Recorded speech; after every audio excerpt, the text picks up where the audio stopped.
Hello, dear students. Welcome to the Bajirao IS Academy. Today is 21st of December, and we are going to cover the daily Hindu newspaper analysis. So, in today's session, we have to cover two important issues. The first issue is related to the recent parliamentary security breach, and we know that this security breach occurred on that day when earlier in 2001 this security breach do happened. And here we will understand the role of technology in handling security breach, because if these type of incident do occur in parliament complex where such a high level security comes, then this is a matter of concern as well. So that's why how technology can be utilized in handling security breach we all are going to understand. Then further we will shift to the second editorial where we will discuss about the outcomes of Conference of Party 28 Climate Summit, and tell me where this summit occurred. So let's start with our editorial discussion. But before that, if you are new to our channel, please do like, share, and subscribe. So let's start with our session. And the first article can be related to GS paper 3, that is your internal security. Okay. So when we talk about the incident, well, you know about the incident that on December 13, 2023, a biggest security breach occurred in parliament where two persons from the visitors gallery, like, they interrupted into the house and they started creating ruckus. So this raised the security concerns as well as the security failures. And when we talk about the security layers in parliament, although parliament is a huge complex, and also the security management is well and good, but there is need to understand that in the world of complexity, the security addressing is also becoming a challenging one. So we will have to innovate, we will have to advance in security layer. Currently, the layer of security is like a spike barriers, bollards, scanners, like the person gets scanned, their objects gets scanned, and apart from that, there is RFID technology, that is radio frequency devices technology. Now tell me where you heard about this technology and what is this. And apart from that, anti-explosive checks and additional personnel recruited for the protection, for the management, for the observation of the people who are coming in the parliament. And apart from that, we have door frame and handheld metal detector, and this is utilized in many of the environment, like when you enter the mall. So this type of security feature is also there. But what is the demerit of this feature?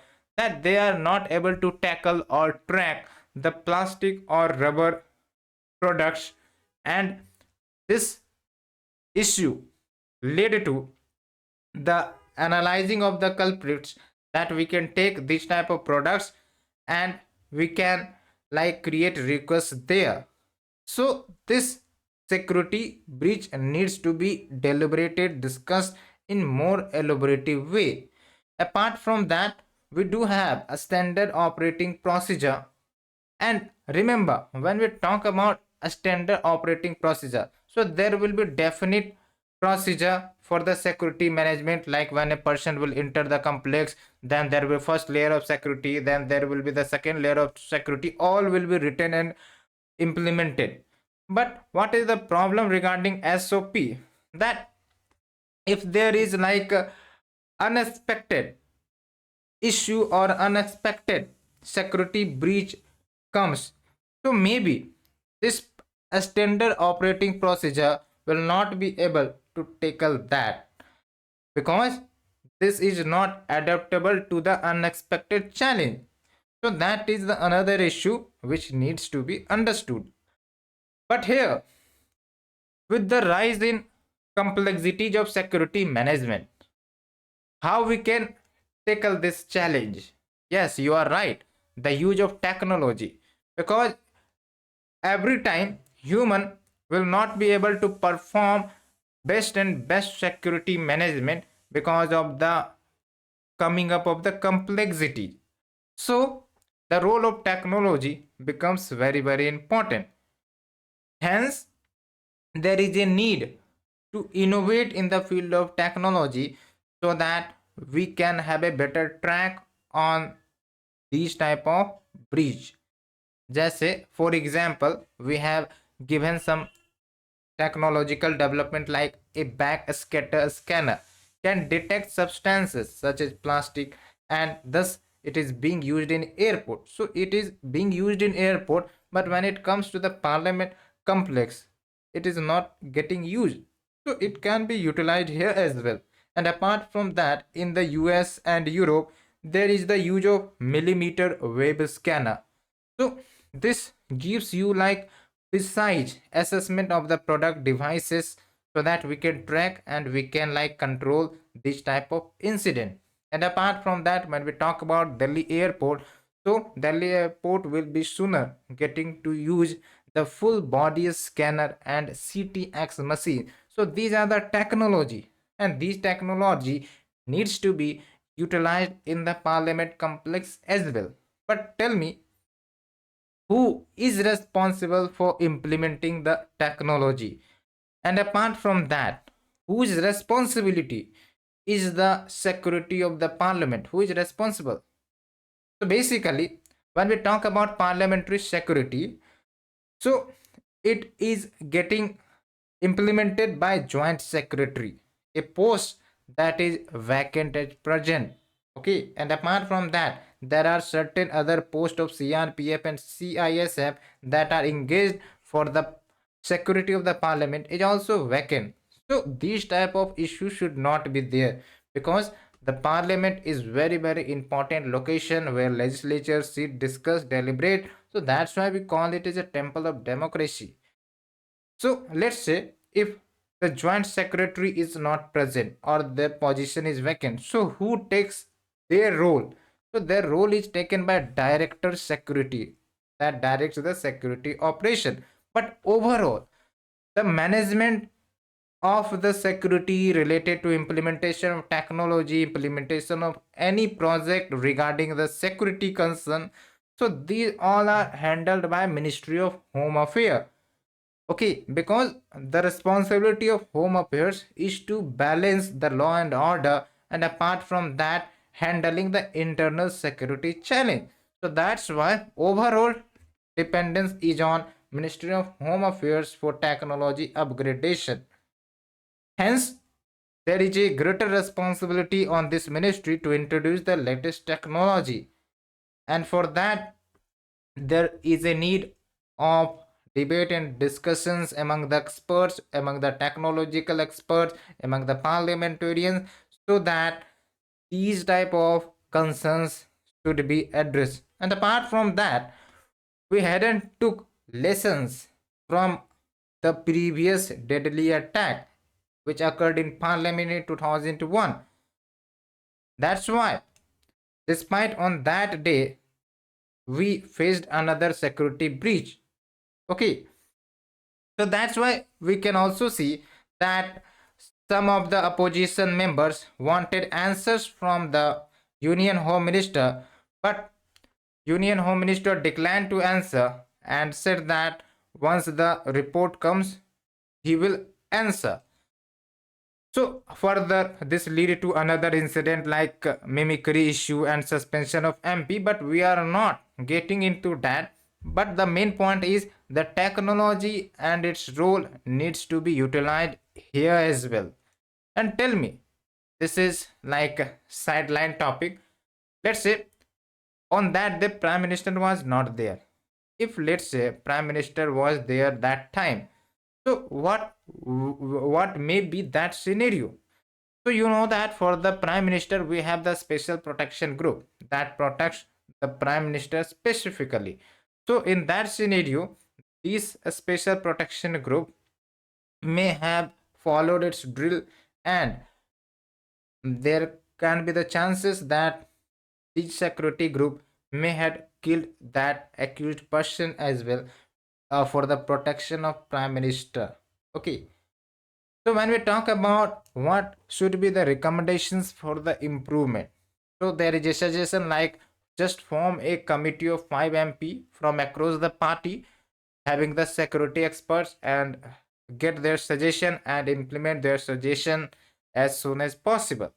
And apart from that, bring parliament security under the secretary, and also there should be a collaboration between the SPC, that is a special protection group force, and their technology should be utilized to ensure the parliamentary security. And finally, MPs themselves should offer their complete cooperation with the enhanced security arrangement.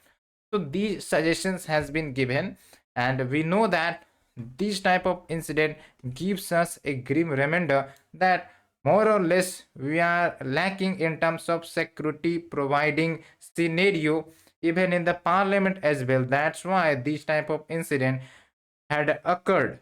So the security infrastructure needs to be strengthened and needs to be constantly monitored and upgraded with resolve. So that is the main crux of this article. Hope you understood. Now we are shifting to the second editorial. And the second editorial is also very interesting and also very important. Why? Because this is related to environment. So it will be covering the prelims section as well as the mains section as well. Okay, so when we talk about Conference of Party 28, so this is basically the annual summit that occurs between the members of the UNFCCC, that is United Nations Framework on Convention on Climate Change. Okay, and tell me, when did the UNFCCC camp and from which conference? Just answer, just interact. It will be very beneficial for you. Okay, right. Now when we talk about the outcome of the summit, so there was various outcomes, but there was like challenges as well, issue as well, where agreement was not occurred. For example, in some portions India didn't agreed on certain matter. Okay, so we will discuss one by one. But when we talk about this climate summit, so there was high expectation that concrete steps will be taken to address the climate crisis, because climate crisis is becoming much more deeper and deeper, and we are seeing the impact. And also this impact is like unequal. The developing nations, the island nations, are facing far bigger impact than the developed nation. Okay, right. So we need to have a collaboration here. So hence negotiation on mitigation, adaptation, finance, and this collaboration between a developed and developing country also seen here. Okay, so when we talk about part by part, first of all, we will understand about loss and damage fund. Although we have discussed lots of articles regarding loss and damage fund, but let me explain what is this. Try to decode loss and damage fund. So let's say due to the climate change disaster comes. Okay, so if that disaster led to the loss of infrastructure for the permanent, the loss of life for the permanent, so it is irreversible. It cannot be like created again. Like for example, when there is a sea level rise, so island nation, they have certain territory, coastal territory. So due to the rise in sea level, that territory goes reside below the seawater. So that is irreversible. So to make them compensate, so there was a need to create loss and damage fund, and there was many debated discussion regarding this. And that's why in the conference of party 27, it was aimed to establish, debate and deliberations was happening, but actually in COP 28 it was established and operationalized. So that is the thing. And specifically, this loss and damage fund will benefit the island nation, developing nation as well. Okay, so that they can compensate the loss and damage they had due to the climatic disaster. But when we talk about what is the concern here, the concern here is the amount that the nations pledged, the developed nation pledged in this fund. It is very much less. Like for example, only $790 million pledged so far, which is very less as compared to the annual need. And what is the annual need? Approx $100 billion to $400 billion. And apart from that, this fund will be managed by World Bank. But there is certain lacunas in managing this, specifically related to the World Bank, because there can be the legal autonomy, there can be the funding agility. And one thing you should understand, that let's say a small island country face the emergency crisis, so they have to approach World Bank. So there will be certain process, and that can take the time, and due to that many more damage may get happen in that period. So this is another concern raised by these developing country, and they need that the fund should be assessed, should be given as grants, not as loans. But what we are seeing, that the fund are mostly given as loans, so that the interest can be taken back from them, and this ultimately creates barrier for the developing and the poorer nation. And now, when we talk about another context about global stock take, so you have to understand what is global stock take. Basically, when Paris Agreement came into existence, COP21 conference, you may remember. So in this conference, there was a consensus that every 5 years we will try to monitor our progress, whether we have going well in our commitment or not, and whether we should change our plan according to the need. And apart from that, mitigation adaptation efforts should be enhanced, should be multiplied. So all this will be from the outcome of global stock take. For example, India, if takes its own global stock take, so India will find that yes, I am like progressing well in renewable energy.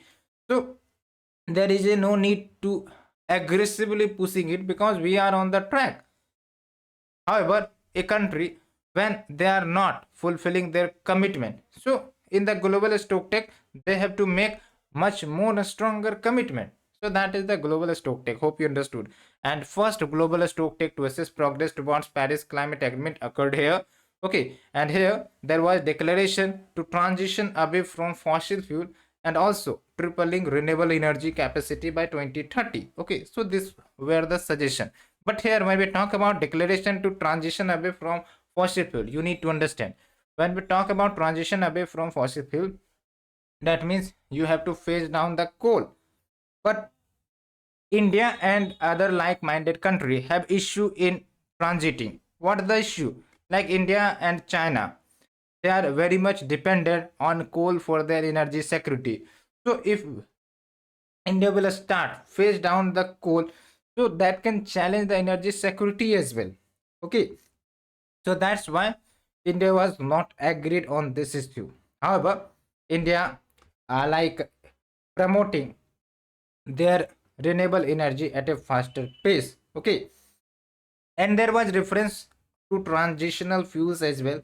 And what do you mean by transitional fuel? You need to understand that suppose we use coal currently. Okay, so coal gives you much more emission, and at the last we need to transit towards greener fuel like hydrogen, like it can be the wind energy, solar energy, all of that. But currently we do not have that much capacity or the technology, so that we can completely shift from fossil fuel to the renewable energy concept. So that's why we need transition. And for that, what we do, like those fossil fuel which is less greenhouse gas emitter, we utilize that fuel here. That's why there is a natural gas concept, because natural gas gives you less carbon emission as compared to the coal emission. Hence this has been referred as like transition fuel. However, actual definition of transition fuel is not there, but you can relate with. And here, the America and the Western country supported this transition fuel. And now you have to understand that, like the strategy of these developed nation, like these nation, USA and Western country, they are like not dependent much on the coal for their energy need. They are much dependent on natural gas. That's why they supported it. Okay, and they wanted that phase down of coal should be there. They didn't told that we should also try to eliminate natural gas because it was in their sake of interest. So how these nation enjoys and put their plan with respect to their interest. So India said that if you have this interest, I do have our interest as well. So we will not like go towards supporting the transition away from fossil fuel.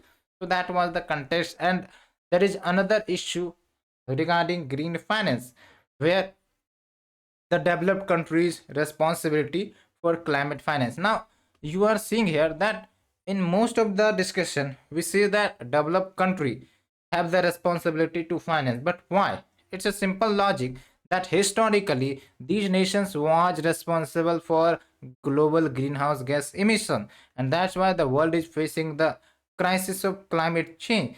And these are responsible, so they need to fund the developing nation. Otherwise the developing nation will be using the same coal and fossil fuel and technology, and this can lead to further disturbances in the climatic balance, and we may not be able to fulfill the Paris climate goal. That's why financing is needed. And also private sector role should be acknowledged so that they can ensure grant based money to the needy nation, to the developing nation, as well as technology as well. Okay, and when we talk about this type of finance, what is the issue we already discussed? Like they gives the fund in many lesser amount than actually required. Okay, like for example, new green finance mechanism established, including 3.5 billion dollar for the green climate fund and 188 million dollar for the adaptation fund. But when we talk about this available fund, they are still far short of about 194 to 366 billion dollar annual adaptation need. So that is the issue, that is lack of the fund which actually needed. Okay, and there is another initiative, remember, for the prelims, like Altera initiative, that aims to mobilize 250 billion dollar by 2030. But when we talk about India's response at Conference of Party 28, so India didn't sign the UAE Declaration on Climate and Health. Remember, this is the Declaration on Climate and Health, and here India didn't sign. Why? Because if India did sign it, so India has to compromise its health infrastructure. Why? Because India uses various chemicals in their health, in the treatment of the people. Okay, and these gas and chemical do cause emission of the greenhouse gas. So if India did agreed it, so India had to reduce the dependency on these chemical, and that can damage the health infrastructure of India and the health security of the people or the citizen. So that's why. And apart from that, India didn't sign the global methane pledge. Why? Because India is one of the biggest producer of rice, and rice is one of the leading factor that cause methane emission. And apart from that, our like animal husbandry or the livestock also responsible for the methane emission, we know that. And why we didn't sign? So basically to protect our farmers as well as the livelihood of the small farmers. So that is the thing. So we can take some important points from here, that COP28 has several achievements, like there was a declaration on climate and health, nature-based solution for the conservation of biodiversity, as well as fossil fuel transition. But there is a challenge that still remains, like fossil fuel subsidy, market mechanism, financial allocation, And apart from the role of World Bank in loss and develop damage fund and the participation of private sector engagement. So here the role of private sector is also becomes very important for the devolution of technology, for the investment, for the finance. Okay, so these things needs to be collaborated. And here also in this conference the conflict between developed versus developing nations also was visible regarding the common but differentiated responsibility, historical responsibility and just transition. Tell me the meaning of just transition. So when we talk about conclusory remark, so COP28 was outcome as a mixed bag, where some if and buts was there, but certain improvement and certain progress did happen. So you have to answer that whether the conference of Party 28 was successful or was mixed of bag. Try to conclude based on the points we have provided to you in this section. And now we have the last session where you have to solve the prelims question and pause the video, get the answer in the chat box, and we will meet again in the next session, friends. Thank you. Thank you very much for the participation. Please do not forget to like, share, and subscribe. Thank you.